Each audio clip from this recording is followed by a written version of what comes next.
बनाइए, इसका ले लीजिए।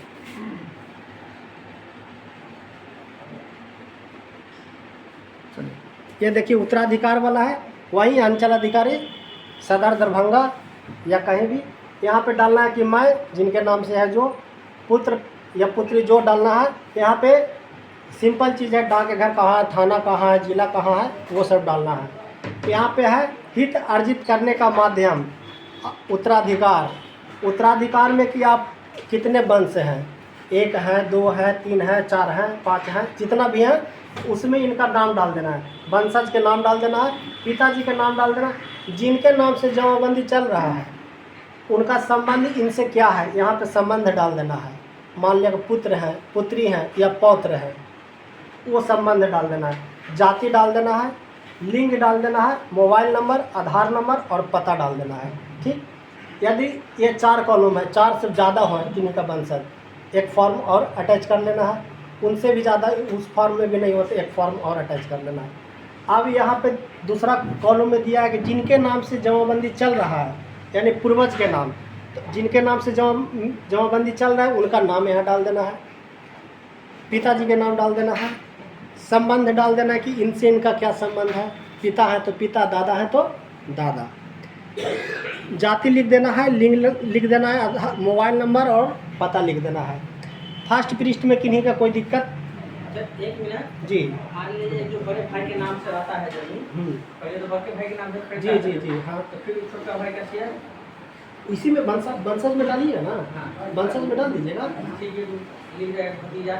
हाँ हाँ, भतीजा हो गया या भाई हो गया, उस संबंध में वही डाला हुआ। ये हम मतलब समझाने के बोले, पिता या पुत्र या ऐसे जो संबंध होगा तो वही डालिए। हाँ वही डालिएगा।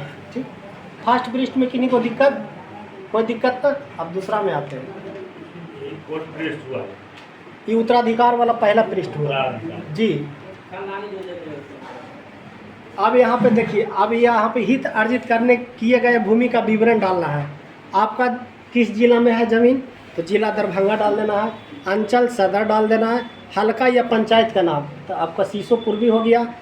राजस्व ग्राम मान लिया कि हरिपुर के है या चकमुद्दीनपुर के है या सीसो के कहीं के भी है, तो वो आपका जहाँ की ज़मीन है वो डाल देना है। राजस्व थाना संख्या डाल देना है, थाना नंबर कितना है, हरिपुर का है तो 319 या हरिपुर 2 का है तो 319/2, चकमुद्दीनपुर का 318। अब यहाँ पे जमाबंदी संख्या डाल देना है। इसमें अब जो ज़मीन के हमको उत्तराधिकार लेना है उसका खाता खेसरा कितना ज़मीन है, चौहद्दी, ये टोटल में फुलफिल कर लेना। यदि इस फॉर्मेट पे पूरा नहीं होता था, एक अगला फॉर्मेट लेंगे उसमें भर लेंगे। ठीक, दूसरा पृष्ठ में कोई दिक्कत किन्हीं को? ये उत्तराधिकार है जी, उसका, जिसको जमाबंदी उसका है उसका भी बता रहे हैं, ये उत्तराधिकार वाला है। उसमें जो केवल कंप्यूटराइज जमाबंदी, जो ऑनलाइन नेट पर चढ़ गया है ना, तो उसमें भाग पृष्ठ जमाबंदी दिया हुआ है।